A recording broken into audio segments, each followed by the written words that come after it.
Delhi metro में कुछ भी हो जाए तो वायरल होने में देर नहीं लगती। लोगों ने इसमें रोमांस और हाथापाई तो देखी है, लेकिन इस बार दिल्ली मेट्रो में कुछ ऐसा हुआ जो पहले ही शायद देखा गया हो।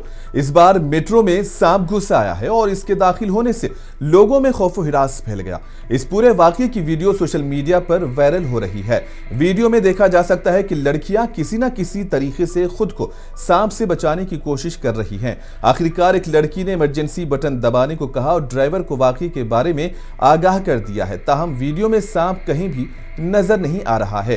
कोच में सांप के वायरल वीडियो पर डीएमआरसी का बयान भी सामने आया है। बयान में डीएमआरसी ने कहा है कि एक वीडियो वायरल हो रहा है जिसमें सांप नजर नहीं आ रहा है, लेकिन दावा यह किया जा रहा है कि खवातीन की कोच में सांप देखा गया है। ट्रेन को अक्षरधाम मेट्रो स्टेशन पर खाली करवाया गया और फिर मुकम्मल जांच के लिए भेजा गया। मुतालिका टीम की जानिब से ट्रेन की फुटेज और कोच की मुकम्मल छानबीन के बावजूद कोई सांप नहीं मिला। ताहम तहकीकात के दौरान कोच में एक छोटी छिपकली नजर आई।